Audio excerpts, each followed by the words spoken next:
Bonjour à toutes et tous, bienvenue sur Petits Trucs et Astuces PC. Accepteriez-vous que des personnes surveillent absolument tous vos moindres faits et gestes? Non, vous ne l'accepteriez pas du tout. Pour éviter cela, il existe un module complémentaire ou appelé communément add-on du nom de Noscript, que vous pourrez ajouter à votre navigateur préféré. Noscript est conçu pour le navigateur Firefox et uniquement le navigateur Firefox. Il analyse tout le code reçu pour chaque page web visitée qui s'affiche dans le navigateur Firefox et identifie les contenus actifs, les scripts. Un script, qu'est-ce que c'est? Les scripts sont des petits bouts de code ou petits programmes écrits le plus souvent avec le langage JavaScript, qui s'exécute localement dans votre navigateur sur votre PC. Comme tous les langages de programmation, ils peuvent être sujets à des failles de sécurité que les cybercriminels tentent sans cesse d'exploiter pour pénétrer tous les PC du monde. Par exemple, on estime que pour la seule attaque de type zombification, 25% de tous les PC du monde sont injectés dans des bootnets à l'insu de leurs propriétaires. Pourtant, JavaScript a participé à révolutionner le web et faciliter le passage dans le fameux 2.0, le web collaboratif. Rien que ça. Grâce à lui, il a été possible de dynamiser des pages, de modifier une partie de celles-ci, sans les recharger entièrement. Et ça veut dire possibilité de commenter en live, d'intégrer toutes sortes de contenus, etc. Mais JavaScript, c'est aussi potentiellement votre pire ennemi. Garantie, fonctionnalité et design moderne, il peut tout aussi bien servir aux indiscrets de tous bords. Noscript se mérite et il n'est pas fait pour les mous du genou.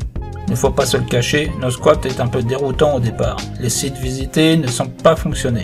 On a l'impression d'être revenu au web passif et statique du début de l'ère du web. Le principe de Noscript est simple. Bloquez tous les scripts par défaut et vous laissez le choix de décider quelles sont les pages web que vous jugerez dignes de confiance. La prise en main et la configuration ne sont pas des plus rapides.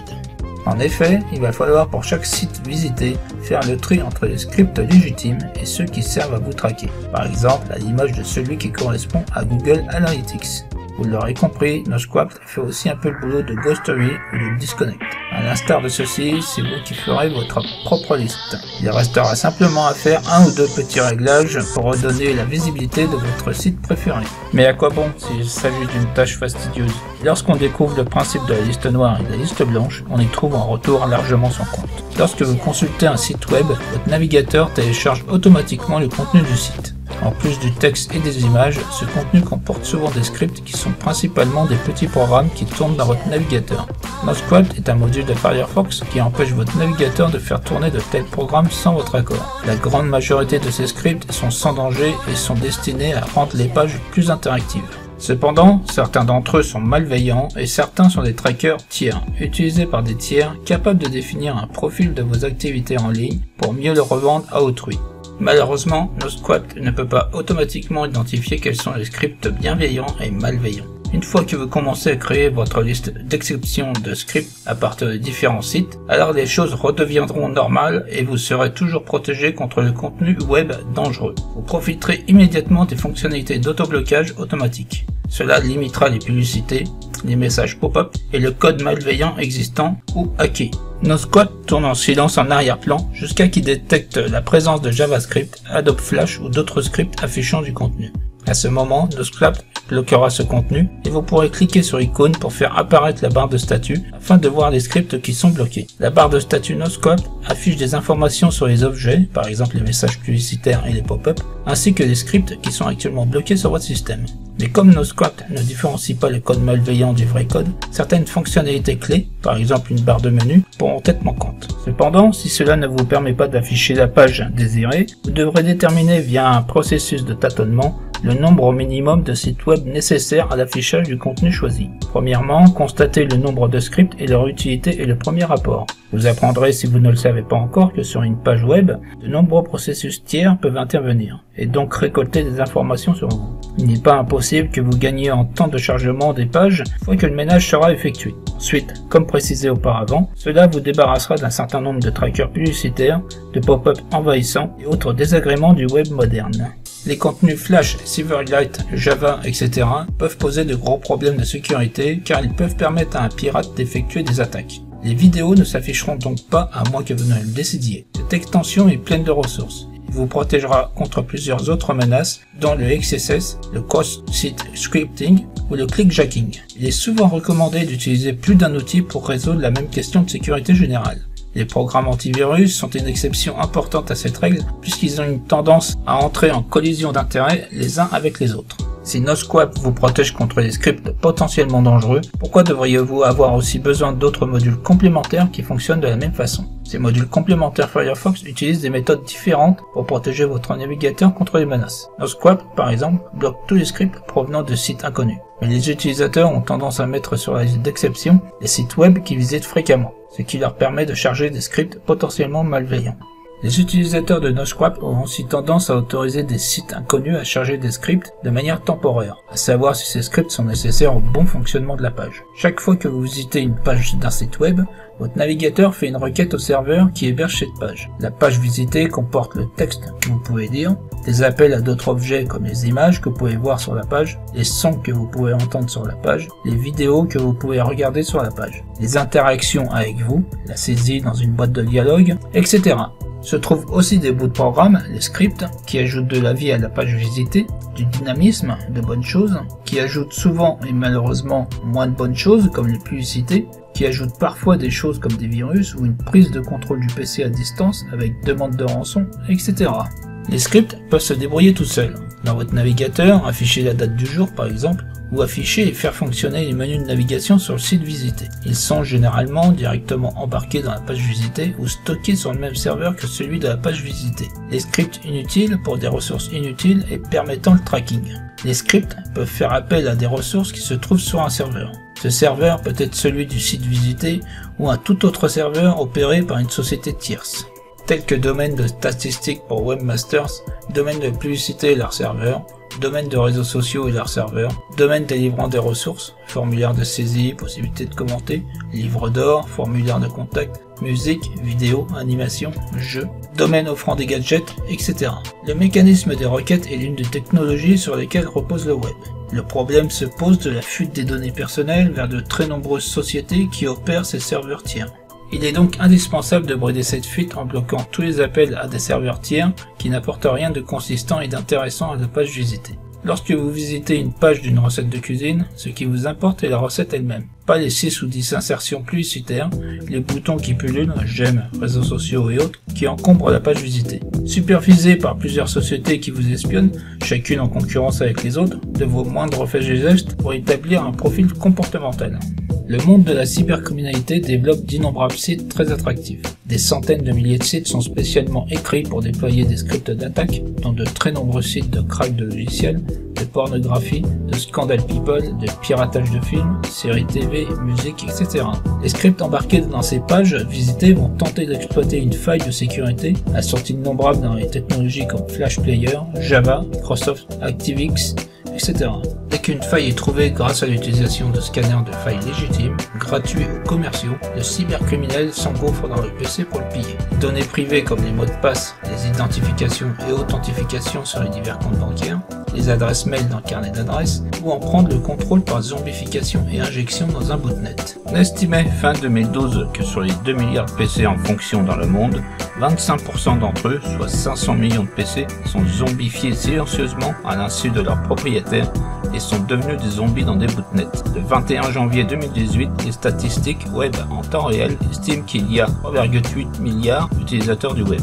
68 000 sites web sont hackés pour des tentatives d'opérations de phishing, de zombification ou d'attaque en DOS. Qu'est-ce qu'une attaque DOS? L'attaque DOS vise à rendre un serveur, un service ou une infrastructure indisponible. Les zombies et les botnets dans lesquels ils se trouvent sont utilisés pour lancer des attaques de type DOS afin de faire tomber des sites civils, militaires, gouvernementaux, etc. Attaques politiques, économiques, y compris de pays contre pays.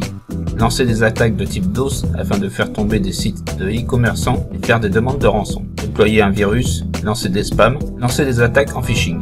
L'internaute n'est pas victime de la zombification de son PC, mais complice des attaques déployées à cause de son laxisme à protéger l'accès à son PC. L'internaute sera juridiquement recherché pour complicité passive.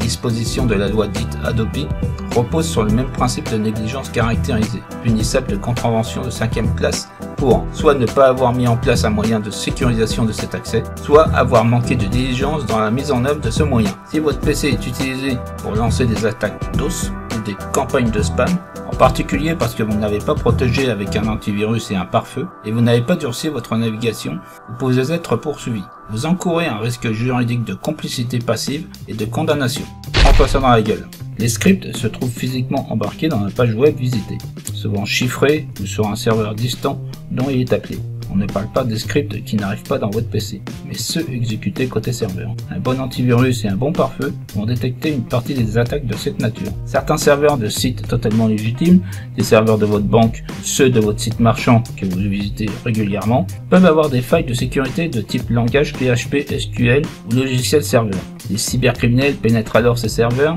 et déploient des scripts dans tous les sites servis par ces serveurs. Toutes ces technologies sont par nature capables de conduire des actions à l'intérieur de vos PC. Actions que vous autoriserez passivement par la simple ignorance de leur existence et l'incapacité d'en comprendre le comportement. Ces exécutions reposent sur la confiance. Or, dans ce monde de cybercriminels qu'est le web, la confiance est la seule attitude qu'il ne faut jamais avoir.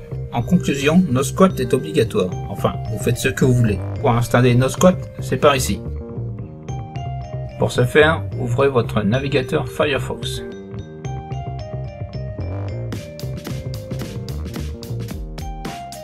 Dirigez-vous vers l'icône Configuration, cliquez dessus. Sélectionnez Module complémentaire,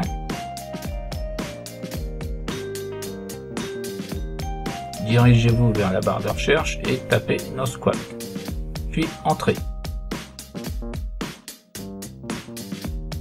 NoSQuat est en haut de la liste.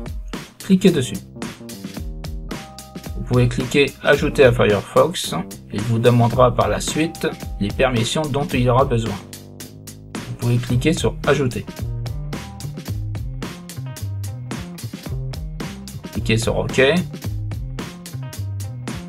Voilà, c'est fait. Vous pouvez redémarrer Firefox. NoSQuat est en fonction. D'ailleurs, ma page d'accueil est totalement bloquée. Mais ce n'est pas grave, je vais cliquer sur l'icône pour faire apparaître la barre de statut. Comme il s'agit de Cubant, je lui fais confiance. Je clique sur l'icône Trusted, de confiance. Voilà, c'est fait. Maintenant, toutes les informations de la page sont affichées. Nous allons maintenant visiter un site bien connu, il s'agit de Le Bon Coin.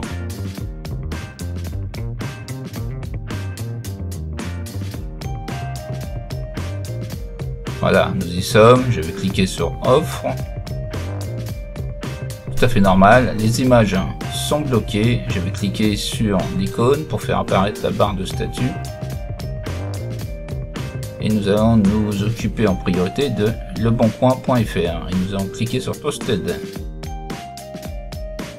Voilà, c'est fait. Apparemment cela suffit à faire apparaître les images. Maintenant nous allons quand même vérifier que toutes les informations nécessaires aux offres soient affichées.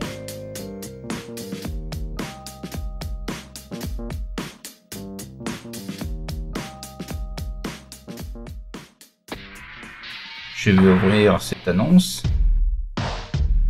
Apparemment tout va bien, tout est indiqué, nous avons accès aux informations.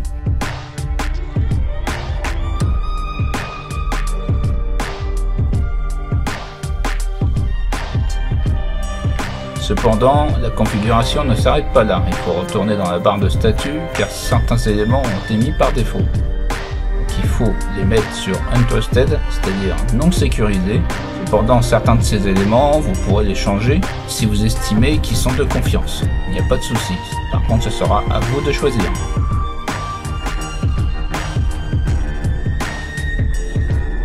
Donc, il n'y a pas eu de changement au niveau de l'affichage.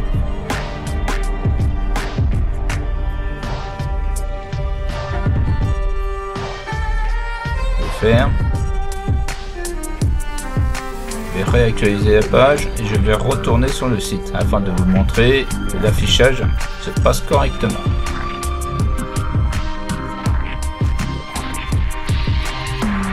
Voilà, la configuration de la liste d'exception est terminée, du moins pour ce site. Il ne vous reste plus qu'à aller visiter les autres sites dont vous avez l'habitude d'aller afin de peaufiner la liste.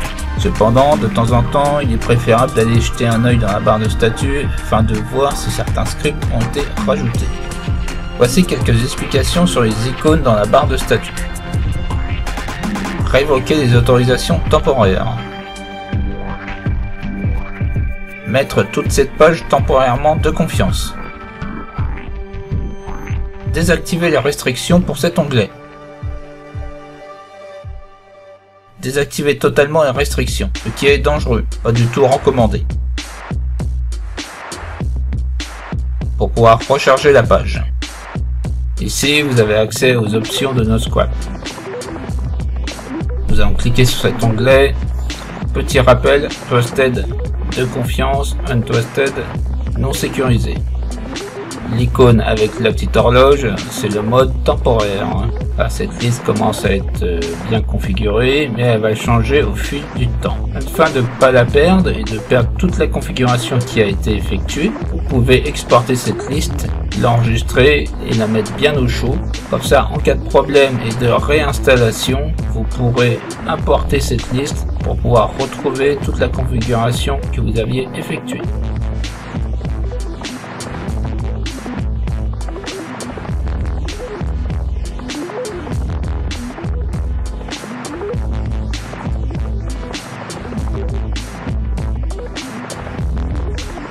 Voilà, votre liste est sauvegardée, elle a été mise dans le dossier téléchargement, vous n'avez plus qu'à la déplacer dans votre dossier backup.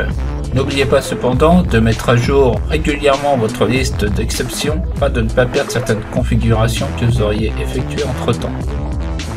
Ici vous avez le bouton pour réinitialiser la liste d'exceptions, mais je n'en vois pas trop l'utilité.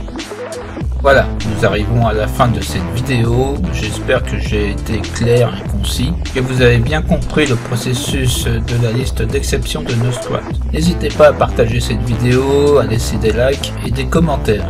N'oubliez pas de vous abonner et d'activer la notification afin d'être alerté sur une nouvelle vidéo mise en ligne. Je vous dis à bientôt dans une prochaine vidéo.